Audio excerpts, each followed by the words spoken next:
Lorsqu'il y a cette prédiction, ces deux-là, on a fait maintenant pour voir si notre modèle est fiable, on a fait appel à ce que l'on appelle euh, des métriques. Donc, dans les métriques ici, euh, on a parlé, on a expliqué, on a donné aussi une approche, voilà, grosso modo mathématique de cette métrique. C'est le mean score error.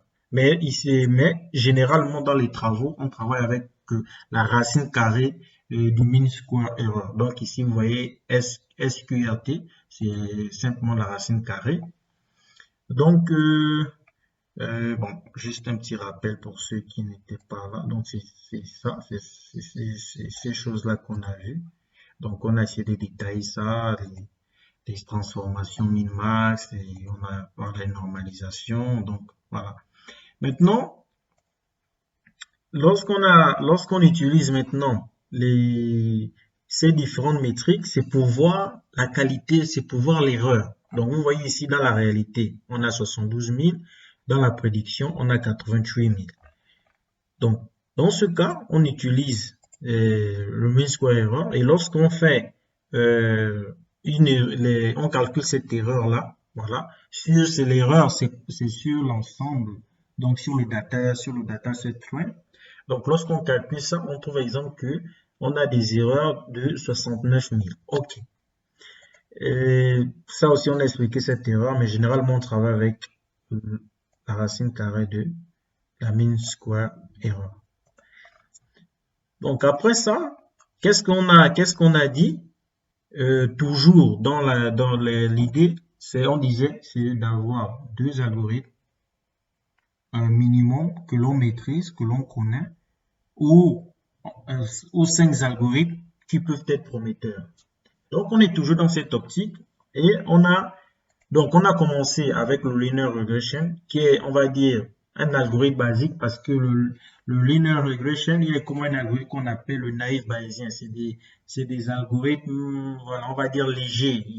Souvent, on n'a pas besoin de faire beaucoup de arrangements pour travailler avec lui. Donc, voilà, il y a comme des algorithmes qui sont, on va dire ça comment, c'est comme une échelle de niveau. On commence, exemple, par du plus simple, on va au plus compliqué.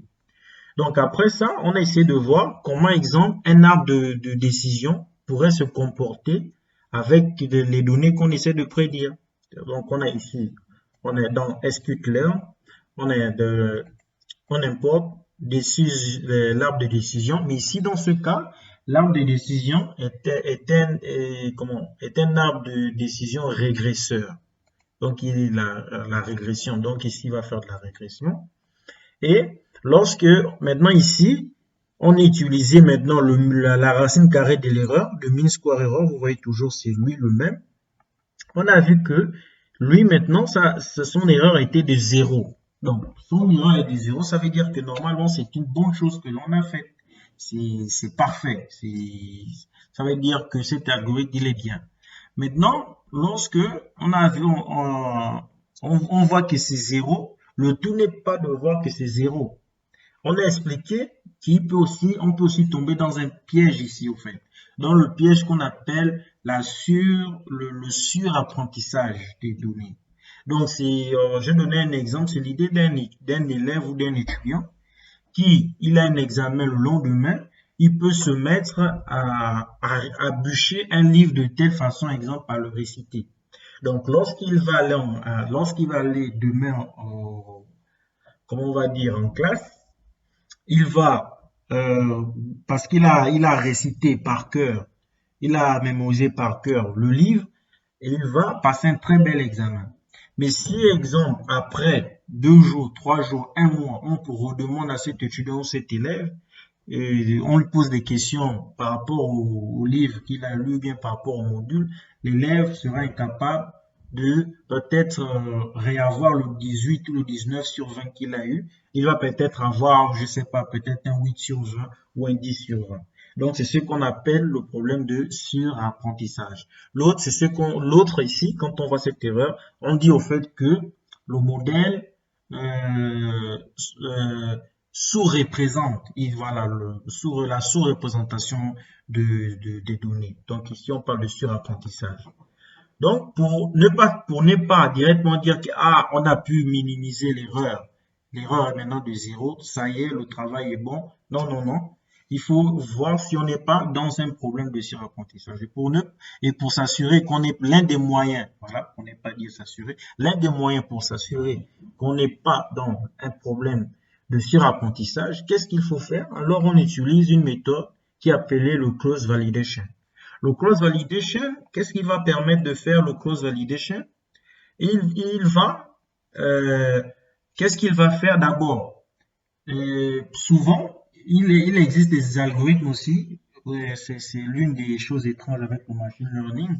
Il y a des algorithmes. Il peut même apprendre même, comment on va dire, l'ordre de passage dans un dataset.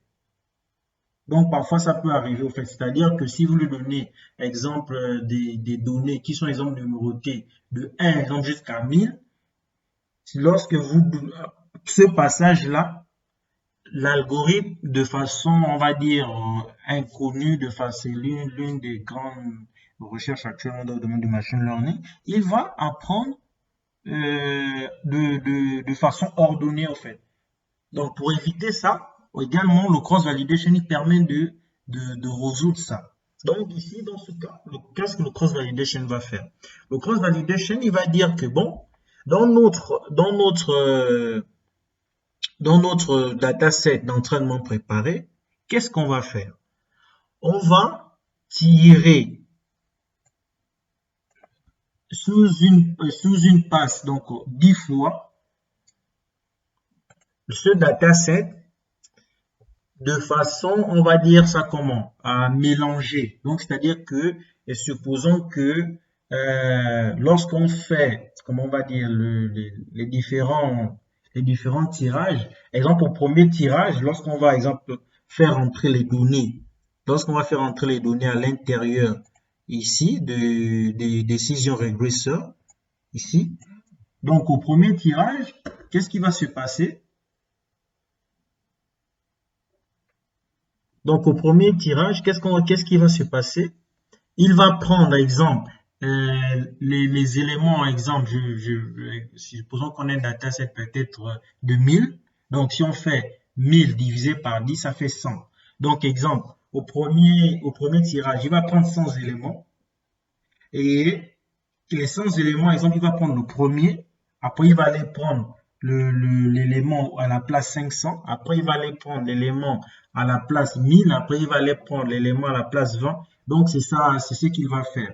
Donc, de telle sorte que lorsqu'il va faire l'entraînement dans le décision régresseur, le décision régresseur ne va plus apprendre en fonction du passage. Donc, ça veut dire que là, déjà, c'est un problème résolu. Comment on va dire, la notion de l'ordre, parce que parfois des algorithmes, on ne sait pas pourquoi ils peuvent apprendre l'ordre. Et deuxièmement, il va résoudre le problème du surapprentissage, c'est-à-dire l'étudiant qui révise un livre à la veille et le lendemain, il va. Donc, c'est comme si on demande à un étudiant que on va te faire une interrogation surprise.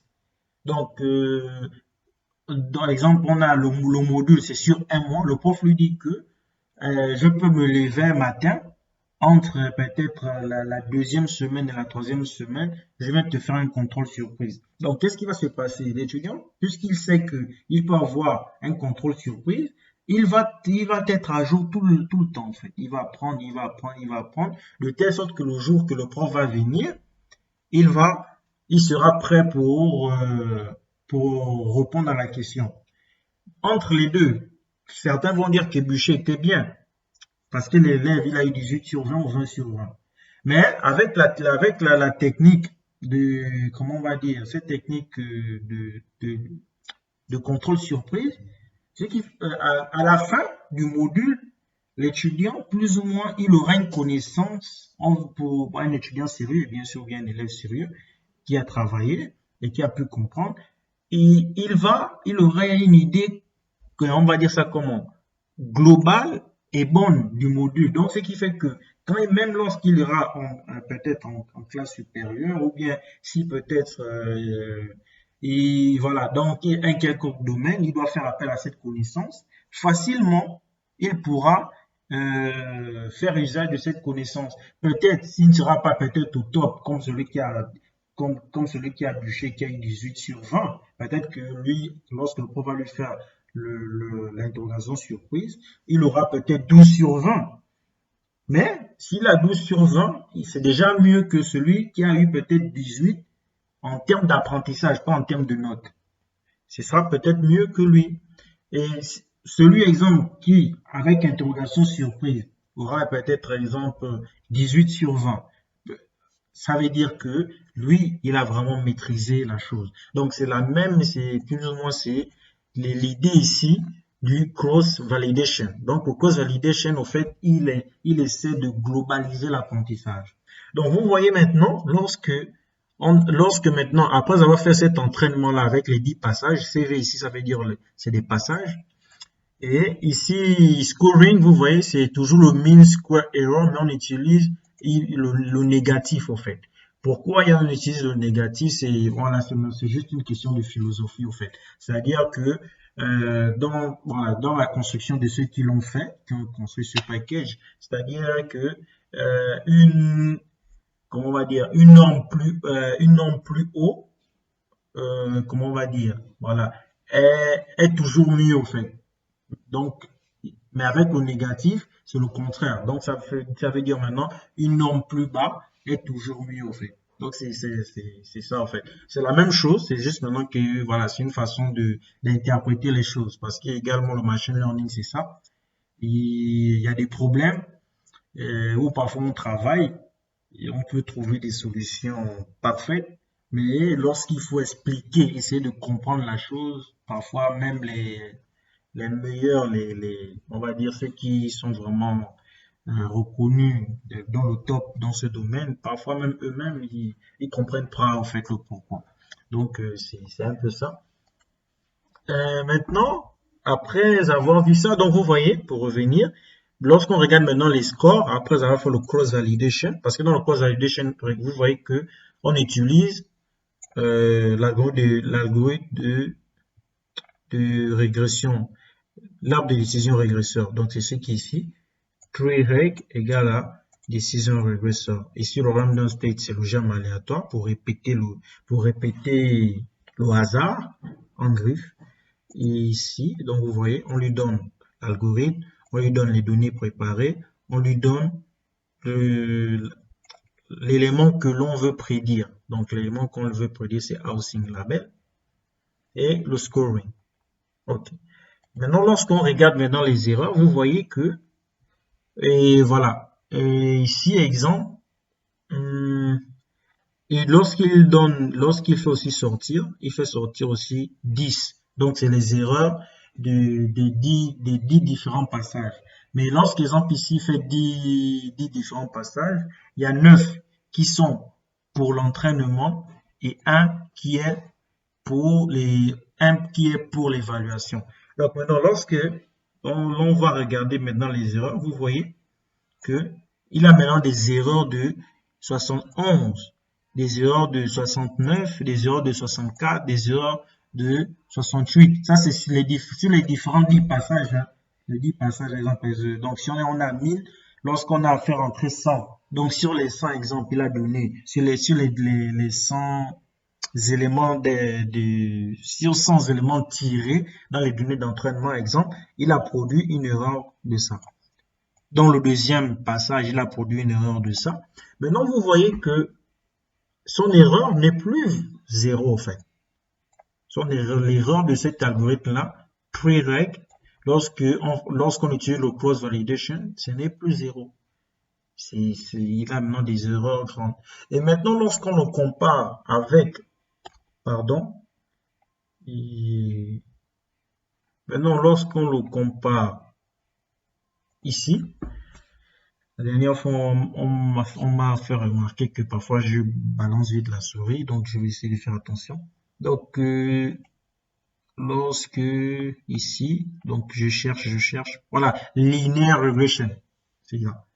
Donc, vous voyez que lorsqu'on a utilisé linear regression, lorsqu'on a regardé le mean square, cette erreur, c'était de 69 050. Et lorsque ça c'était sans le cross validation. Maintenant, lorsqu'on utilise l'arbre de décision, on a trouvé 0, on était content, mais on a voulu vérifier si vraiment, il a vraiment bien minimisé les choses. Donc ici, on se rend compte maintenant qu'il a des erreurs de 71. Donc là-bas, c'était 69,50. Ici, il a 69 770. 64 000. 68 000. 67 000. 70 000. Donc, vous voyez que sur 10 passages, si on essaie de faire la moyenne de tout ça, il est entre 60, on va dire 72, 69. Mais donc, on peut voir qu'il n'est pas si bon que l'algorithme de régression linéaire. Il n'est pas si meilleur. Mais si on s'était seulement limité à ça, on devait dire qu'il est mieux. Pourquoi ça? Ça aussi, on peut l'expliquer. C'est parce que il est dit que l'algorithme les arbres de décision, comme je l'ai expliqué, c'est des algorithmes assez puissants également, qui permettent de trouver, par exemple, des relations non linéaires entre des données. Donc, c'est souvent la puissance de ce genre d'algorithme, en fait. Alors que les relations linéaires, voilà, c'est seulement linéaire. Or, les arbres de décision, ils peuvent trouver des relations non linéaires entre les données. Ok. Donc, maintenant, après ça, on a terminé avec l'arbre de décision. On va aussi tester, donc ça c'est tout ce que je disais ici, hein. Donc quand on regarde, ici on fait maintenant la moyenne, donc on regarde les scores moyens, et voilà, etc. Donc lorsqu'on regarde les scores moyens, donc on est à 69, 81. Donc linear regression c'était 69, 50. Et quand on regarde l'écart type, il est de 2296. Donc voilà. Et 2296, si on ajoute ça à 69 000, on tend vers les 71 000. Donc, entre 69 081 et 71 000. Donc, l'algorithme de régression n'est pas si mauvais dans ce cas, bien sûr, que les arbres de décision. Donc, on va implémenter la même chose. On va implémenter la même chose maintenant avec les algorithmes maintenant de random forest. Donc, ici, les algorithmes de random forest, on a aussi plus ou moins donné une approche globale de cet algorithme de random forest. Qu'est-ce qu'il fait? Sa philosophie. Donc, en philosophie, cet algorithme, c'est quoi? On disait que c'est un peu l'idée de, comment on va dire, que ensemble nous sommes plus forts en fait. C'est un peu ça. Donc, les random forest, il est basé sur les algorithmes d'arbres de décision. Donc, vous voyez ici, quand on utilise, on met ici n estimateur. Donc, en fait, ça veut dire qu'on va prendre 100 arbres de décision qui vont prendre les données qu'on a préparées et ils vont faire l'entraînement. Mais l'idée, c'est quoi? C'est que dans chaque arbre de décision va faire ses prédictions. Le premier arbre de décision va faire ses prédictions, le deuxième, le troisième, jusqu'au centième. Maintenant, à la fin de ces différentes prédictions, il y a un vote qui se fait. Donc, le vote, c'est quoi? Les arbres de décision qui tendent vers exemple, peut-être on va dire vers oui, on va décider que, donc là, normalement, la réponse c'est oui, en fait. Parce qu'on a eu, exemple, 60 arbres de décision qui ont dit oui, et les 40 autres ont dit non. Donc, c'est ce qui fait que, je donnais une image, c'est exemple un élève toujours, si on reste dans le cas académique, c'est des étudiants, peut-être qui sont moyens, on les prend et on leur demande d'accomplir une tâche ou bien de faire, exemple, un projet ensemble. Donc, l'idée, c'est qu'en se mettant ensemble, ils vont réaliser un travail excellent, en fait. Que si peut-être on donnait à un seul d'entre eux pour faire, il ne pouvait pas le faire de cette façon, ou bien peut-être il ne pouvait même pas le faire. Donc, je sais que les random forest, ils rentrent dans une catégorie d'algorithmes qu'on appelle euh, l'apprentissage collectif. L'apprentissage collectif. Souvent, vous entendez aussi parler d'intelligence collective. C'est, voilà, lui, il rentre plus ou moins dans cette catégorie d'algorithmes. Il y a d'autres algorithmes d'apprentissage collectif. Vous pouvez regarder des algorithmes comme Ada Boosting et le reste. Donc, on refait la même chose. Donc, on va essayer de compiler ça. Désolé. On va essayer de compiler ça.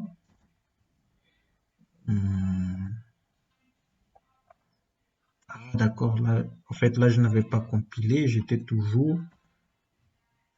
Hum,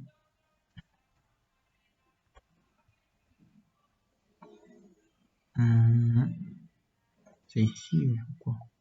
Oui, je pense. Voilà, voilà, voilà. Cross validation, qu'est-ce qu'on me dit? Ah oui, c'est préparé. Préparé, pardon.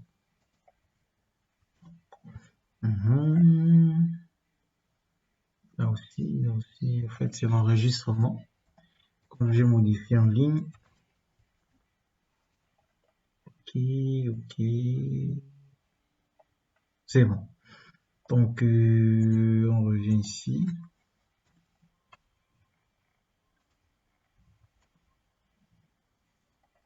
What is the problem? Display score.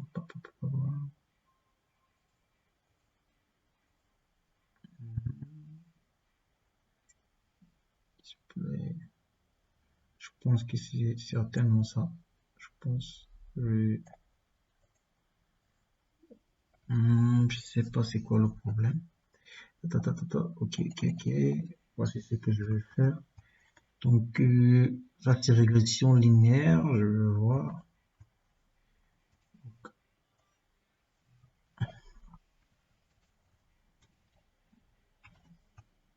Voilà. Ok, donc voilà ce qui nous intéresse, c'est bon. Quoi est le problème?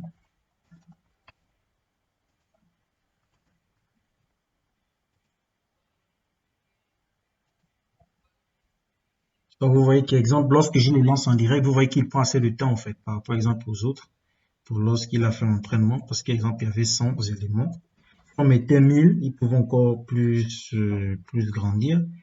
Donc, préparer. Voilà. Donc, voilà. Donc, ici, on regarde maintenant, dans les arbres de décision, regardons une chose. L'erreur, exemple, l'erreur maintenant ici, c'est 18 000. Vous voyez? Dans la linear regression, c'était 69 000. 50. Lorsqu'on a essayé d'utiliser, après on a utilisé les arbres de décision, on a trouvé une moyenne de 69,81. Mais lorsque l'exemple, on utilise le random forest, là, sans d'abord vérifier le cross validation, vous voyez qu'on est déjà dans une erreur de 18 000. Donc, c'est comme je disais, donc lui, en termes d'erreur, vous voyez qu'il fait moins d'erreurs que linear regression, qui fait moins d'erreurs que le decision, les arbres de décision régresseurs. Lui, il a 18 000 alors que les autres sont entre les 69 000 et 71 000. Donc, non, on peut aussi regarder comment il va se comporter avec la méthode cross validation. On peut regarder ça. Alors, je pense que cette fonction, non. Aïe, pardon.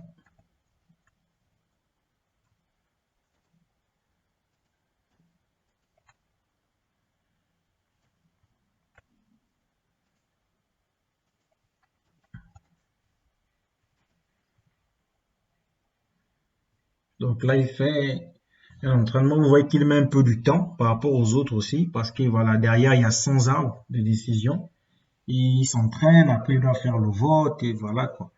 Donc voilà, on attend un peu, mais je pense que ça va faire durer.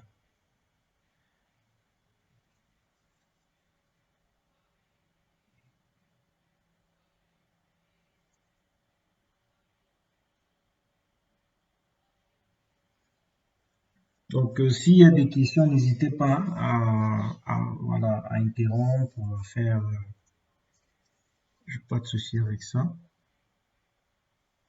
Donc, jusqu'à présent, il compile. Donc, après ça, euh, il y a aussi, voilà, comment on va dire, un autre algorithme qu'on appelle aussi le SVM. On a aussi essayé de parler de ça. Donc, on va aussi regarder les trucs, par exemple, les SVM DOM.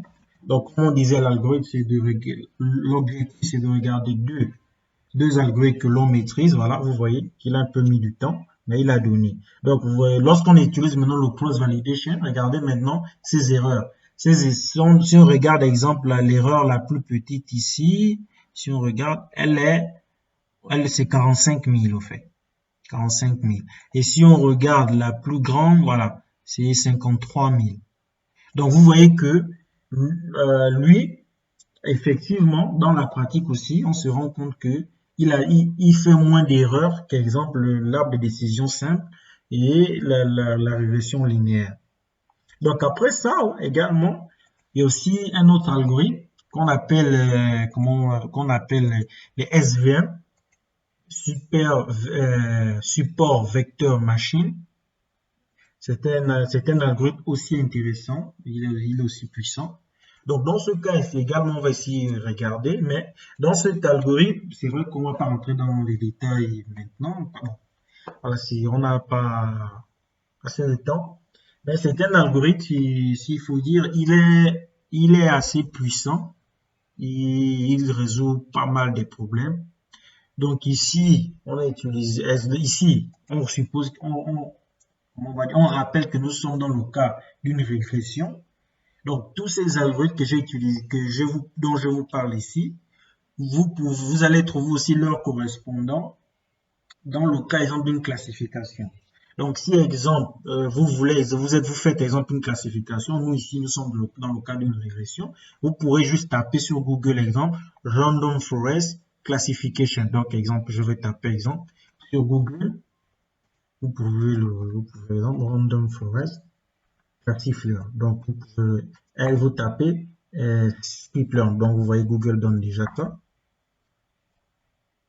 Voilà, donc là, c'est dans le cas d'une classification. Donc, supposons, exemple, que vous êtes en train de classifier, exemple, des mauvaises réponses. Exemple, 1 représente une bonne réponse, 0 représente une mauvaise réponse. Donc, là, maintenant, vous êtes dans le cas d'une classification. Vous allez utiliser des random forest pour les classifications, en fait.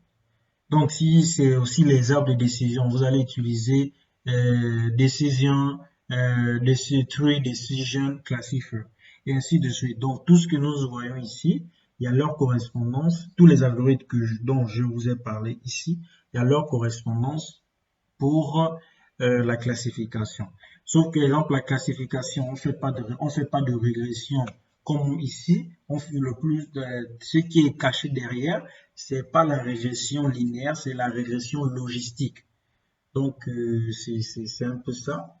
Et la régression logistique, c'est une fonction, voilà, qui donne, à la fin, elle donne une probabilité. Donc, elle ramène toujours les choses à un problème binaire, c'est-à-dire 0 ou 1. Si, exemple, la probabilité, exemple, est de 98%, ça veut dire, exemple, que peut-être c'est oui. Donc, la fonction va nous donner 1. Si, exemple, la probabilité, exemple, peut-être de 26%, on est très loin de 100%, elle va nous donner 0. Donc, c'est un peu ça l'idée derrière. Donc, voilà. Pour essayer, si voilà, si vous tombez dans des problèmes autres que la classification. Donc voilà. Donc, et également, donc ici, vous voyez, le SVM, c'est pareil. Donc ici, vous voyez que dans SVM, on importe SVR. Et dans SVR, on utilise le kernel linéaire. Donc le kernel, pour donner une idée globale du kernel, donc supposons que vous avez, votre nuage de points, voilà, on a vu, lorsqu'on a fait la représentation des points, on a vu des nuages de points. Donc, dans le cas le plus souvent on va dire ça comment? des régressions linéaires, les nuages de points, on essaie de trouver une droite qui va dire ça comment? Qui s'aligne, voilà, plus ou moins, qui essaie de globaliser comment on va dire, la forme, on va dire ça comme des points. Donc, souvent ici, donc dans ce cas, on cherche un kernel linéaire. Donc, ça veut dire plus ou moins, s'il faut dire la fonction ou l'opérateur qui va permettre de globaliser au fait le dessin des points, en fait, s'il faut dire ça comme ça. Mais il peut arriver, exemple, que vous avez des problèmes, et ce soir, j'aimerais qu'on puisse le voir. Donc, il arrive des problèmes où, exemple, vous avez des éléments qui, exemple, vous avez un nuage de points qui a une forme circulaire. Vous voyez, si un nuage de points a une forme circulaire, qu'est-ce que vous devez utiliser, en fait? Qu'est-ce que vous pouvez utiliser, qu'est-ce que vous devez utiliser comme élément pour pour ajuster, en fait, pour trouver une droite ou bien quelque chose qui va ajuster ces points-là. Donc, c'est là où maintenant on parle de notion de kernel. Kernel, c'est quoi? Ça veut dire noyau. Donc ici, dans le noyau, ça veut dire maintenant qu'on a un noyau linéaire. Mais si, exemple, on avait, exemple, peut-être quelque chose de circulaire, donc vous pouvez taper ça ici, kernel, voilà, SVM. Vous pouvez taper ça. Et vous allez voir les différents types de kernels. On a les kernels, exemple, on a les kernels, comment on va dire ça, pour les éléments, pour les droites, on a des kernels, voilà, donc c'est ce que je parlais ici. Voilà, on a différents types de kernels. Voilà, donc voilà, voici un cas exemple ici, voilà, vous voyez. Donc, pour trouver exemple ce kernel, vous devez utiliser un autre type. Vous ne pouvez pas utiliser, on va dire ça comme les droites qui séparent, non, vous devez utiliser un autre type, en fait, on va dire d'opérateur, en fait. Donc, qui va permettre de regrouper ça et mettre les autres aussi, les verts ensemble. Donc, c'est un peu ça. Voilà, grosso modo, en fait. Comme exemple aussi ici, en fait, vous voyez. Donc, c'est un peu ça. Ou bien exemple ici, vous voyez que, exemple, dans ce cas, vous avez des représentations. Ça, c'est dans le cas d'une classification, hein, bien sûr. Donc, vous voyez, vous avez d'abord ici des pommes, après vous avez des fruits. Donc, ici aussi, vous devez appliquer un autre kernel. Donc, voilà. Donc, généralement, vous pouvez faire des recherches là-dessus pour peut-être bien comprendre. Donc, vous voyez encore un autre cas ici. Donc, voilà. On a ce genre de problèmes, etc. Donc, c'était pour essayer de vous mettre, comment on va dire, la puce à l'oreille. Parce que, voilà, nous sommes à notre 4e séance. Voilà, la 5e séance, voilà. C'est une seule séance qui nous reste. Donc, après ça, donc, on peut regarder également comment il va se comporter.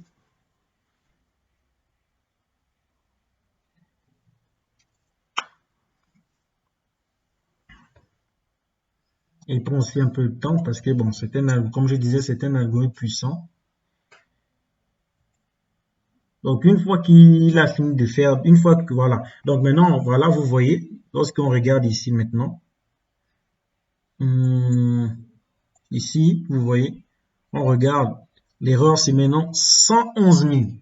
Donc, vous voyez que dans notre problème, lui, il n'est pas, il est moins mieux que ce qu'on a déjà eu. Donc, comme on disait, l'objectif, lorsqu'on fait un problème de machine learning, c'est regarder qu'est-ce que je maîtrise. On essaie de voir 2 algorithmes, comment ils se comportent.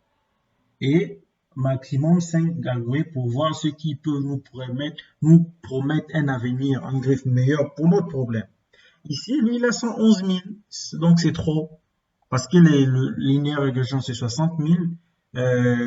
Comment on va dire, le random forest sont plus petits, c'est 45 000. Et maintenant, lui, les arbres de décision aussi, voilà, sont plus petits, c'est 69 081, sont plus grands, 71 000.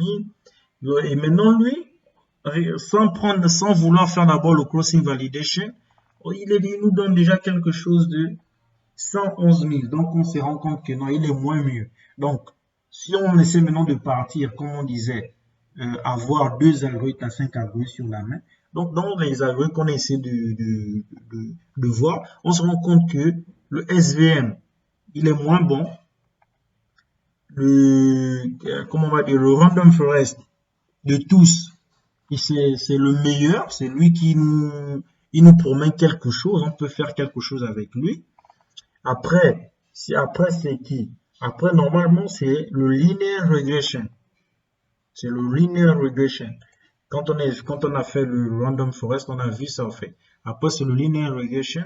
Et ensuite, les arbres de décision.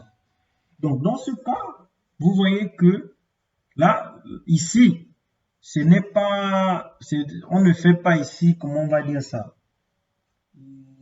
Ici, on ne fait pas une généralisation sur des algorithmes, en fait. Ce n'est par exemple une étude algorithmique pure, en fait. C'est vrai que on sait que les random forests, c'est des algorithmes d'apprentissage collectif. Donc, on s'attend souvent à ce qu'ils travaillent mieux qu'exemple un simple algorithme d'arbre de décision. Mais ça c'est exemple lorsqu'on fait des études algorithmiques. Maintenant, lorsque parfois comment on va dire, on fait des études, exemple sur un cas, sur exemple un domaine, parfois en fait ces globalités ou bien ces généralités, parfois en fait elles ne sont pas, comment on va dire, c'est pas qu'elles ne sont pas vraies en fait. Mais elle ne fonctionne pas. Voilà, c'est mieux de dire ça comme ça. Elle ne fonctionne pas. Sur exemple des cas. Exemple dans ce cas, ici, normalement, là, les algorithmes de décision, on peut s'attendre à ce qu'elles travaillent mieux qu'un algorithme de régression. Parce que les algorithmes d'arbre de décision permettent de trouver, exemple, des relations non linéaires. Et dans ce cas, c'est pas le cas. Donc, c'est un peu ça. Donc, après avoir fait tout ça, c'est très bien. Donc, ici aussi, dans ce cas, normalement, après la suite ici, une fois qu'on a fait ça, l'idée, ce sera quoi? On a vu que le random forest est le meilleur de tous. Donc, après, normalement, on doit utiliser des méthodes qu'on appelle bon, parce qu'on n'a pas le temps de voir ça, on doit avoir des méthodes qu'on appelle le grid search. Donc, vous pouvez regarder, voilà, vous voyez déjà ça, vous mettez ça ici. Grid search, voilà, c'est très bien. Vous pouvez regarder ça, les méthodes. Voilà, grid search et random search. Donc, vous pouvez regarder ces deux méthodes-là. C'est des méthodes, normalement, c'est la suite. C'est la suite. Donc, une fois qu'on a vu que le random search, c'est le meilleur, donc, normalement, puisqu'on dit qu'on cherche quelque chose de prometteur. Donc, la suite, c'est maintenant essayer comment on va dire ça, d'embellir cet algorithme de random search, de lui donner les meilleurs paramètres pour notre problème. Parce que derrière le machine learning, comme je disais, voilà, derrière c'est des opérations mathématiques en fait. Donc parfois, exemple, il y a un coefficient alpha, exemple, lorsqu'on faisait des représentations de cours, parfois il y a un coefficient alpha qu'il faut, exemple, modifier, qu'il faut peut-être paramétrer. Peut-être si tu donnes exemple alpha égale exemple à 0,2, il va mieux exemple, comment on va dire ça, euh, il va mieux suivre comment on va dire, la courbe, exemple du nuage de points. Donc, pour donner un exemple, c'est quoi?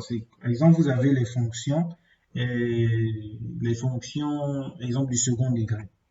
Par exemple, une fonction AI, le second degré, c'est quoi? C'est AX au carré plus BX plus C. Donc, l'idée derrière, c'est quoi? Exemple, on sait que lorsqu'on regarde, exemple, l'allure de notre nuage de points, on regarde, on voit que c'est un polynôme qu'on a en face de nous. On sait que la façon dont le polynôme là est, s'il ressemble à un polynôme. Et si, exemple, on connaît l'exemple des fonctions, exemple comme la fonction, exemple, x au carré, donc lorsqu'on voit, exemple, une fonction, on sait qu'elle a la forme de la fonction x au carré. Mais on sait que c'est pas x au carré, en fait. Peut-être parce qu'elle est peut-être plus grosse. On sait que, voilà, elle est trop ouverte pour être x au carré, mais elle ressemble à x au carré. Donc, l'idée maintenant derrière, c'est quoi? L'idée maintenant, c'est de trouver, exemple, les coefficients a de cette fonction, et les coefficients b pour les coefficients a qui va avec x au carré, le coefficient b qui va avec x, et le coefficient c, la constante, pour essayer d'approximer cette fonction. Donc, c'est la même chose ici, au fait. Donc, ça, c'est un peu de l'analyse numérique. C'est la même chose ici. Donc, derrière, après, on va maintenant utiliser ces méthodes-là pour faire, comment on va dire, pour faire comment on appelle ça, l'ingénierie des paramètres, en fait. Pour faire l'ingénierie des paramètres, régler certains paramètres à l'intérieur des algorithmes. Donc, voilà. Donc, si, exemple, supposons que je tape random forest, classifier sklearn. Je tape documentation, voilà. Parce que voilà, on n'a pas le temps de voir tout. Donc, vous voyez, lorsque je tape classification, vous voyez, j'ai les différents paramètres, c'est quoi? L'estimateur, là-bas, voilà, par défaut, c'est 100, c'est ce qu'on a mis là-bas. Et critérion, vous voyez, exemple, on peut, exemple, utiliser le coefficient de Gini, l'entropie, la fonction log-loss. Voilà, par défaut, il utilise le coefficient de Gini. Donc, le max dev, vous pouvez regarder tout ça. Donc maintenant, l'idée dans tout ça, c'est quoi? Ces méthodes de random forest et les random forest qu'on a vu tout à l'heure.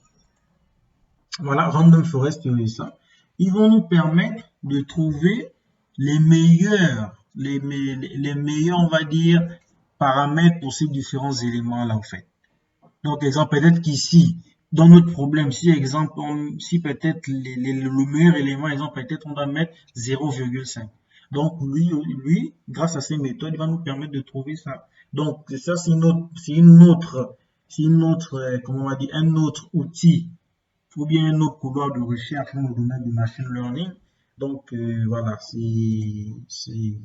on va dire, c'est l'ingénierie des paramètres. Donc, il y a des personnes qui travaillent pour optimiser également des modèles de machine learning. Donc, c'est un autre paramètre. C'est un autre domaine de machine learning également. Donc, parce que, exemple, vous allez voir si, lorsque vous attendez parfois des IA, exemple, des grands groupes comme, exemple, voilà, IBM, Facebook, le reste, vous allez parfois entendre qu'ils ont créé une intelligence artificielle qui a, exemple, 1 million de paramètres.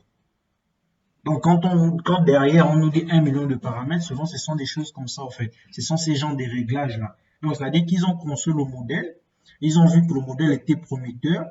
Maintenant, après, ils essaient de voir quelle est l'ingénierie, qu'est-ce qu'on peut essayer de régler pour que la chose devienne bonne en fait.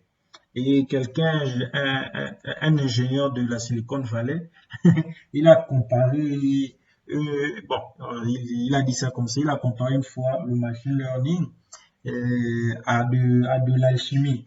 Parce qu'il a dit que voilà, parfois lorsqu'il on rentre dans par exemple la partie de l'ingénierie des paramètres, voilà, voilà, parfois c'est comme si on fait du tirage au sort et voilà, on tombe sur la bonne réponse et on prend en main en fait. Donc, c'est là où, exemple, parfois certaines personnes qui parlent de l'intelligence artificielle, lorsqu'ils disent qu'on doit se méfier de ça, c'est un peu ça, parce qu'ils disent que, voilà, puisqu'ils savent que, voilà, ils connaissent ça, qu'il y a l'ingénierie des paramètres, ils se disent que, peut-être un jour,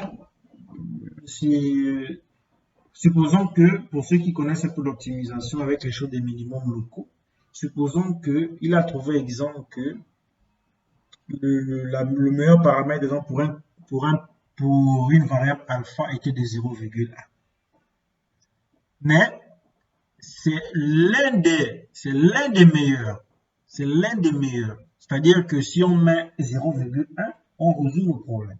Mais peut-être que la variable contrôlait bien, qui ajustait les choses très bien. Peut-être c'était 0,05. Mais ils ont trouvé 0,1 et ça marche. Donc, peut-être les gens se disent que ça marche. Mais peut-être le 0,1, un jour, il peut créer quelque chose. Donc, c'est un peu ça les discussions. On ne va pas rentrer dans ça. Voici pourquoi on voit souvent qu'il y a des forums sur l'IA éthique, comment on va dire, sur la notion de l'explicabilité. Donc, l'explicabilité, ça rentre dans tout ça. C'est-à-dire que, avec l'exemple du deep learning, dans le domaine exemple médical, il y a des intelligences artificielles. On prend la radio de quelqu'un, on fait passer ça dans une IA. L'intelligence artificielle détecte que cette personne, elle a telle maladie.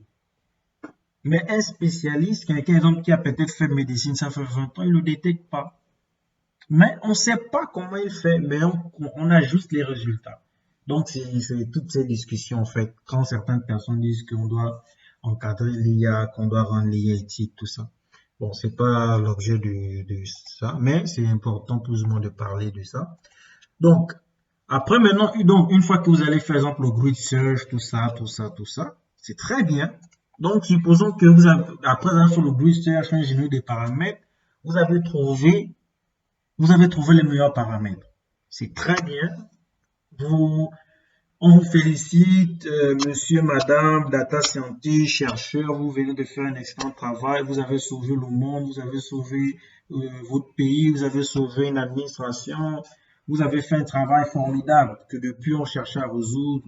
Ou bien votre patron est content parce que votre travail a fait rentrer une transaction bancaire, il est content. C'est très bien. Mais quand on finit de faire ça, il faut bien que cette IA soit utilisée. Parce que là, on est dans la simulation, c'est très bien, mais il faut que cette IA soit utilisée. Donc, derrière, c'est quoi? C'est ce modèle, on parle maintenant de l'enregistrement et sauvegarder un modèle. Donc, derrière, c'est, comment on va dire, ce sont des opérations mathématiques. Donc, ce sont des paramètres qui sont enregistrés. Donc, ces paramètres, on doit les enregistrer. Donc, ici, on reprend tout ce qu'on a fait avec les pipelines. Donc, on met d'abord la full pipeline, après on prend maintenant le linear regression. Donc, tout ça, on doit sauvegarder ça, en fait. Vous voyez, on doit sauvegarder ça au modèle. Donc, vous voyez, full pipeline avec le prédicteur. Donc, le prédicteur, c'est linear regression. On a décidé de garder. On a trouvé, exemple, que l'algorithme de régression linéaire c'est le meilleur. C'est très bien. Maintenant, il faut enregistrer ça. Quand tu vas l'enregistrer, donc pour l'enregistrer, c'est simple. Donc, on fait tout ça, tout ce qui existe ici. Donc, vous voyez, on a le pipeline. Et comme je disais, si on essaie de faire ça de façon step by step dans un projet énorme, lorsque j'expliquais avant d'arriver au pipeline, les différentes préparations, voilà, les enchaînements qu'il faut faire, c'est compliqué. Donc, les pipelines viennent résoudre ce problème. Ok, c'est très bien. Parfois même, vous pouvez avoir des pipelines ou des algorithmes s'enchaînent. Donc, exemple, vous pouvez avoir d'abord peut-être une régression linéaire, ou bien peut-être, je laisse la régression linéaire. On va commencer à voir ce soir. Vous allez exemple commencer par un algorithme d'apprentissage non supervisé, comme exemple le K-means. C'est seulement après avoir fait le K-means que vous allez maintenant faire la régression linéaire. Après, peut-être avoir fait la régression linéaire, vous allez faire autre chose. Donc, c'est coûteux. On utilise les pipelines et on se facilite la vie. Donc, on a compilé ça. Donc, on fait le fit, on fait la prédiction. Voilà, c'est parfait. Il nous redonne les mêmes choses, hein, vous voyez. Là-bas, on était à 88 003. Il redonne la même chose. C'est très bien. Donc, maintenant, le modèle, on doit l'enregistrer. Donc, mon modèle, c'est full pipeline. C'est ça mon modèle. Full pipeline avec le prédicteur. Ok, je le mets ici. Maintenant, pour l'enregistrer, ça c'est un élément de Python. Donc, pour les gens qui font un peu Python, il y a cette librairie-là, Job List. Il y a aussi une librairie je pense qu'on appelle Pickle, je pense, si je ne me trompe pas, Pickle. Ça, c'est pour les fichiers, voilà, je ne me suis pas trompé. Voilà, Pickle. Donc, exemple, ça, c'est exemple, cette librairie, pour des gens qui ont des notions Python, elle permet, exemple, d'enregistrer des objets sous forme, en fait, des fichiers binaires. Vous voyez? Donc, derrière, supposons, exemple, que vous avez un fichier textuel. Par exemple, un fichier avec, on va dire, avec des textes. Par exemple, qui dit bonjour, je me sens bien, ou patati patata. Ou bien un fichier de code. Vous avez codé quelque chose. Donc, avec PyCurl, vous avez la possibilité de sauvegarder ce fichier sous forme de fichier binaire. Donc, quand on parle de fichier binaire, derrière, c'est quoi? C'est fichier exécutable. Donc, comment on va dire? Le Google Chrome que j'utilise pour, comment on va dire ça, pour compiler ici, c'est un fichier binaire. Comment on va dire, l'application exemple Zoom, c'est un fichier binaire, vous voyez. Un éditeur de texte, c'est un fichier Word, c'est un fichier binaire. Donc, c'est la notion d'exécutable. Donc, c'est la même chose. Ici, lui fait, donc, la librairie JobList permet de faire ça. Donc, vous voyez, quand on a essayé de regarder Python, vous voyez ici, il y a dump aussi. Vous voyez dump. Donc, c'est la même chose qu'il lui fait ici. Dump, il enregistre le modèle et il donne le nom. Donc, je vais essayer. Donc, je pense que je l'avais déjà enregistré. Donc, je vais mettre modèle 1. Ici, je vais mettre modèle 1. Donc, je vais faire une compilation. Donc, je lance ça, compilation. Hop. Il me dit quoi? Mon modèle, ah oui, je vais pas compiler ça. Ok, je le compile, voilà. Et je le compile. Vous voyez? C'est ça. Donc, si je regarde exemple ici, dans mon dossier, exemple, je vais regarder ici information. Donc, ici enregistré ici. Donc, je regarde. Donc, voilà, vous voyez mon modèle 1. Et il met ici, il y a quelques secondes. C'est un fichier qui pèse 4,87 kilobits. Donc maintenant, on est en Windows, on va essayer de regarder comment il se présente. Je suis ici avec vous dans ma formation. Il est ici. Donc vous voyez l'extension. C'est un fichier exécutable. Donc, une fois qu'on a fini de faire ça, parce que quand on fait ici, par exemple, vous voyez, ici j'ai enregistré. Ici, je retélécharge en griffe, je veux dire, load, vous comprenez, c'est chargement. Donc ici, je charge mon modèle. Ici, donc normalement, si je fais mon modèle load, si je fais mon modèle load, oui, si je fais mon modèle load, voilà, point predict. Par exemple, mon predict data, normalement, il doit me redonner la même chose. Oui, voilà, je vais essayer ça. Vous voyez, il redonne la même chose. Il redonne la même chose. Oui. Donc, je sauvegarde. Et ici, je télécharge. Pourquoi ça? Parce que lorsque nous sommes sur Google, quand je tape exemple, supposons que quand je tape exemple, je tape exemple, je sais, j'ai envie de taper mon nom, mais c'est pas grave, je vais taper quoi? Je vais taper amour. Voilà, je vais taper comme ça sur Google. Donc, vous voyez, Google, derrière Google, exemple, il y a une intelligence artificielle. Et là, c'est joli parce que je recherche juste un mot. Mais vous, exemple, si je cherche, exemple, une image, regardez, je cherche une image, je reste toujours ici. Je vais, exemple, prendre quoi? Je prends ça, exemple ça. On va essayer, on va tester, je n'ai pas essayé. On va tester ensemble. Donc voilà, je mets ça dans Google, importation, recherche. Rechercher une image avec Google Lens. Voilà. On va regarder ce que Google va nous donner. Bingo. Voilà. Google nous donne des images proches de cette image. Vous voyez? Donc derrière, c'est le même procédé. C'est ce qu'on vient de faire ici. C'est la même chose. Donc, quand Google a fini de créer de créer cette IA-là, son intelligence artificielle, à la fin, Google a sauvegardé ça en fait. Parce que en fait, si vous ouvrez ce fichier, exemple, si vous faites un zip, vous essayez de regarder, donc derrière, c'est des paramètres, exemple, c'est des exemples, exemple, un algorithme de version linéaire, exemple, si il y a un paramètre, exemple, comment on va dire, lorsqu'on présente la fonction AX plus BX plus C. Donc, exemple, dans le fichier, exemple, mon modèle, il a sauvegardé la valeur de A, il a sauvegardé la valeur de B, il a sauvegardé la valeur de C, mais sous forme exécutable, pour qu'il soit maintenant lisible par un autre programme, par une API. Ça, c'est ce qui se passe ici, en fait. Sauf que quand on parle de machine learning, les paramètres sont plus grands, en fait. Voilà, minimum, je pense qu'ils sont au moins peut-être 100 ou voilà. En tout cas, on est dans les centaines au moins. On est dans les centaines lorsqu'on parle de machine learning. Jusqu'à les milliards comme ça. Donc, vous voyez, donc c'est ça. Donc Google, il a fait la même chose. Après avoir travaillé, il a sauvegardé cette IA. Et qu'est-ce qu'il a fait? Donc, la suite de ça, normalement, lorsqu'on a fini ça, vous avez deux choix. Si, exemple, vous travaillez pour une application web, lorsque vous allez créer votre site web, vous allez prendre le fichier, ce fichier, bonmodèle.pkl, vous allez l'héberger en même temps dans les fichiers de vos sites web.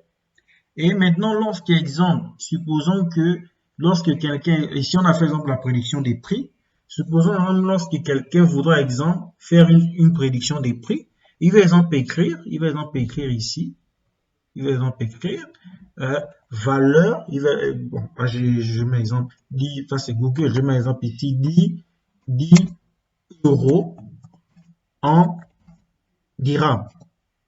Vous voyez?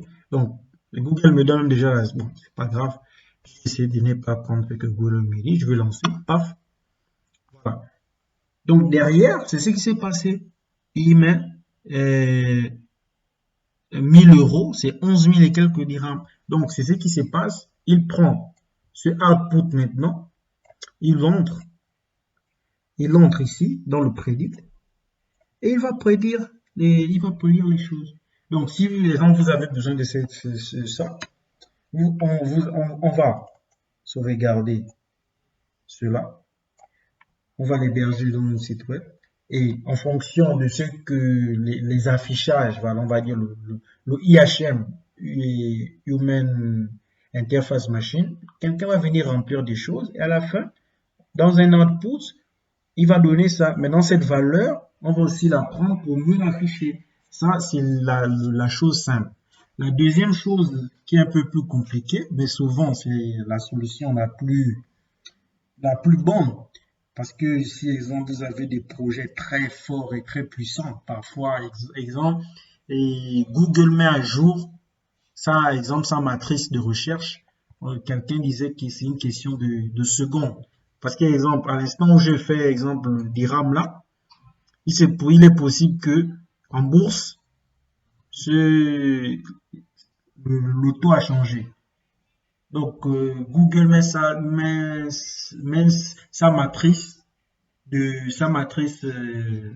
on va dire, de recherche ou d'intelligence artificielle à jour vraiment très, très fort.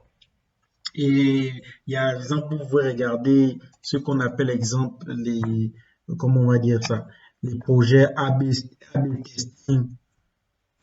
testing, voilà, vous pouvez regarder AB testing, cloud, voilà, cloud, AB testing, Google Cloud. Mais on utilise ça aussi dans le marketing, Google. En tout cas, c'est un truc qui est utilisé un peu partout, Google Cloud. Voilà, donc, exemple, donc vous pouvez regarder un peu des choses comme ça. Là, maintenant, on est maintenant dans le domaine de la production. Donc, on a dit comment mener un projet de machine learning step by step. Donc, on est vraiment ici dans le step by step. Donc, Google va envoyer ça. Donc, on va prendre ça, on va mettre ça dans le cloud de Google. Il n'y a pas que Google Cloud, hein. Il y a Amazon Il y a Microsoft aussi qui a son cloud Azure, Amazon Web Service, donc etc. Donc l'idée, pourquoi le cloud? Parce que, et ici, exemple, tu mets, exemple, cette solution dans ton site. Exemple, dans ce cas, c'est très bien, on peut le mettre. Ça dépend pas, ça ne dépense pas beaucoup de choses. Mais, exemple, si vous faites si on fait un projet, vous faites un projet de grande envergure, vous aurez besoin du cloud. Au début, on a essayé de parler un peu du cloud. On a dit que c'est derrière, il y a la notion de la puissance des calculs qu'il faut intégrer parce que voilà. Donc, sur Google exemple, on va prendre le cas de Google. Combien de personnes utilisent Google? Google a plus de 90% du marché mondial. Donc, vous imaginez le nombre de requêtes par minute. Les gens font des requêtes, peut-être, je ne sais pas combien de secondes, chaque seconde, je ne sais pas. Donc, lorsque vous avez, exemple, des utilisateurs assez costauds qui doivent utiliser une intelligence artificielle comme ça, le Google Cloud, utiliser les clouds, pas le Google Cloud, utiliser les clouds devient très, très, très, très primordial, en fait, pour gérer beaucoup de problèmes. Donc, le problème, exemple, comme le A/B testing. Le A/B testing, c'est quoi? C'est, exemple, supposons que vous êtes en train de mettre en production un produit. Ou bien, exemple, que vous êtes en train de faire une mise à jour. Lorsque on fait une mise à jour, on ne va pas directement en fait enlever ce qui existe déjà en fait. Ça veut dire qu'on a un projet A qui est en production. Derrière, il y a un projet B au fait. Donc, qu'est-ce que souvent on fait? On commence à faire utiliser les gens le projet B, mais la mise à jour est toujours là en fait. De telle sorte que si un problème arrive, rapidement en fait, on rebascule en fait. Donc voici pourquoi lorsqu'on travaille comme sur Google, sur Amazon, ou etc., des grandes plateformes, on ne ressent pas souvent ça, alors que derrière, eux, ils ont ces problèmes. Mais ils gèrent ça, en background, on ne le voit pas. Donc c'est un peu ça en général. Hein. C'est un peu ça en général. Donc, grosso modo, je ne sais pas si quelqu'un a une question. Donc, cette partie, on l'a terminée. Donc, si j'essaie de résumer ce qu'on a vu, on a vu comment mener un projet de machine learning step by step. Donc, ces algorithmes-là que j'ai parlé ici, vous pouvez les noter, vous pouvez faire des recherches euh, sur ça, rentrant peut-être en profondeur sur les concepts mathématiques qui existent à l'intérieur. Ici, on n'a pas réellement le temps, et de le faire parce qu'on a 5 séances. Et derrière également, donc on a vu ça. Et, et après, on a essayé de voir le, la notion en fait des biais, des erreurs à éviter, le data processing, le data cleaning. Après, on a vu plus ou moins, voilà, on va dire voilà, les notions maintenant des cross-validation. Euh, et ensuite, on a vu un peu comment choisir des algorithmes. Et on a parlé de quelques algorithmes également, des régressions linéaires, des arbres de décision, des SVM et des random forest, les arbres de décision, les forêts décisionnelles aléatoires en français. Et ensuite, on a maintenant vu comment enregistrer un modèle. Donc, je vous ai parlé des modèles, des étapes qu'on n'a pas pu voir ici, le grid search, le random search. Et ensuite, à la fin, quand on enregistre, je vous ai maintenant parlé de la notion maintenant des clouds. Des clouds, voilà, des notions d'A/B testing. Donc, normalement, avec cette formation, vous avez normalement une connaissance globale et pratique sur la notion de machine learning. Donc voici pourquoi voilà je l'ai fait orienter développeur parce que voilà et on pouvait faire tout ça sans toucher une machine en fait. Tout ce qu'on a fait on peut faire ça sans toucher une machine. Voilà. Maintenant parce que les mathématiciens exemple il y a des grands mathématiciens ils font de l'intelligence artificielle. Voilà ils touchent pas à la machine en fait. Donc, c'est un peu ça. Et j'ai expliqué plus ou moins au début les raisons plus ou moins qui m'ont amené à penser à ce MOOC. Donc, c'est un peu ça, en grosso modo et en général. Donc, normalement, je vais m'arrêter ici, mais pour la séance prochaine, j'aimerais que plus ou moins on commence quelque chose. À moins qu'il y ait une question, à moins qu'il y ait une question, je suis preneur.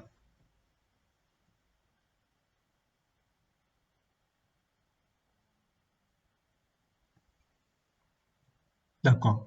Il n'y a pas de question. Donc, il nous reste 15 minutes. Oui, oui. Euh, Anselme, on vous écoute. Bonsoir à tous. Euh, Oui, bonsoir. Merci Melchior pour la présentation. J'ai une petite question Oui, à propos de l'enregistrement du modèle. oui, oui. Là-bas, en fait, c'est exactement quel objet, un objet de quel type on enregistre comme modèle en fait. Parce que Ah, d'accord, je ne suis d'accord, pas dit. oui. On a parlé Hum, de hum, hum, picole, tout hum. ça. Bon, je connaissais ce que c'est que picole, mais je voulais connaître le type même d'objet qu'on enregistre dans le fichier en fait. Ah oui, c'est ok, d'accord, d'accord. Bon, dans ce cas, ce sont des fichiers binaires, tu vois. Lorsqu'ils on va passer au deep learning, on verra aussi on va voir aussi d'autres fichiers. Donc, généralement, tu vois, pour le machine learning, on va dire, pour le machine learning, il y a un peu plus de liberté. Parce que scikit-learn, c'est open source. Vous voyez un peu. Par exemple, lorsqu'on va passer, exemple, au deep learning, on va utiliser TensorFlow. C'est la librairie que je maîtrise, que je connais, hum, euh, théoriquement et pratiquement. Mais exemple, d'autres personnes, ils travaillent pas avec TensorFlow. D'autres personnes, ils travaillent, exemple, avec PyTorch qui appartient à Facebook. Donc, quand exemple quand exemple on va travailler exemple avec TensorFlow, et par exemple là-bas, tu vas exemple voir que c'est pas exemple le PKL qu'on utilise au fait, tu vois. Et que vous voyez exemple le module JobLib, c'est un module Python, tu vois. Et Python c'est open source, tout le monde y travaille au fait. Donc c'est plus ou moins, c'est on va dire c'est globalement la même chose au fait que le PKL. Donc ici, c'est des fichiers binaires en fait. Pour répondre à ta question, c'est des fichiers binaires. Tu vois. Mais si exemple, on bascule dans le deep learning, dans les Google, le reste, les gars, eux, ils créent leur fichier à eux au fait. Soit ce sont des fichiers qui qui ressemblent un peu, pour ceux qui font un peu de la programmation, qui a une bonne notion de programmation, ça ressemble un peu à des fichiers JSON, lorsque l'exemple on va basculer dans le TensorFlow, ou bien aussi, il y a aussi le côté binaire en fait. Donc c'est un peu ça. Pourquoi ils le font en fait? C'est parce que à la fin de ça en fait, il est bien en fait que ce travail soit lisible en fait, soit accessible par d'autres ressources. Quand je dis d'autres ressources, ça veut dire que c'est tout ce que tu entends comme ressources, c'est-à-dire exemple que ça peut être accessible par exemple des mobiles, ça peut être par exemple accessible par le web, ça peut être exemple accessible exemple via une application desktop sur PC, ça peut être accessible par une API, etc. Et ça peut être accessible en réseau. Donc voici pourquoi généralement on finit par sauvegarder ces fichiers-là sous ces formes-là en fait, tu vois, binaire, JSON, comment on va dire, et etc. en fait. Le plus souvent c'est des fichiers, c'est fichiers binaires. Et quand on dit binaire, on sait que binaire, il y a tout à l'intérieur. Exemple sur Windows, par exemple si sur Windows, on parle souvent de quoi? Exécutable. Donc, si exemple, exemple derrière, quand exemple, je vais exemple faire ça, pardon. Donc, voilà. Et supposons que je veux ouvrir exemple à Adobe, je veux lire un document. Quand je lance, ici c'est le raccourci, quand je lance ça, derrière c'est quoi? C'est un exécutable en fait. Et les fichiers Windows, on sait que les fichiers exécutables Windows sont, l'extension c'est point, je vais refermer ça. Les fichiers Windows, l'extension c'est quoi? C'est .exe. Si on part par exemple du côté de Apple, eux aussi ils ont leur extension. Si on part du côté de Linux, par exemple Ubuntu, tout ce que tu connais comme Unix, eux aussi ils ont aussi leur extension. Voici pourquoi exemple, quand exemple on dit que Apple s'est isolé, c'est parce que pourquoi? C'est parce que exemple les fichiers, même si on prend seulement les téléphones, euh, les fichiers sur Android n'ont pas la même extension que les fichiers sur Apple. Donc, ce qui fait que comme ils n'ont pas la même extension, lorsque exemple, une banque fait, comment on va dire ça, pardon, lorsque une banque, exemple, pardon, j'ai dit, oui, lorsqu'une banque fait une application, elle doit faire une application pour Apple, elle doit faire une application pour Android. Maintenant, aujourd'hui, qu'est-ce que les gens essaient de faire? Ils ont Google un projet. Maintenant, ils ont développé Flutter. Donc, Flutter est qui est exemple un développement mobile qui est multiplateforme. C'est-à-dire que tu développes une fois, ça peut être exécutable sur Apple comme ça peut être exécutable sur Android. Donc, en grosso modo, pour te donner une réponse claire, comment on va dire ça? Voilà, c'est ça en fait. C'est la notion des fichiers binaires. Donc, c'est bon, j'ai répondu à ta question. Oui, oui, S'il y a ça. une autre Ouais. question, je suis preneur toujours. Donc, s'il n'y a pas une question, on va essayer de continuer. Il nous reste 10 minutes. On va essayer d'introduire ça parce que bon, voilà, terminer cette formation sans voir ça, c'est pas intéressant en fait. C'est pas intéressant. Donc, la dernière fois,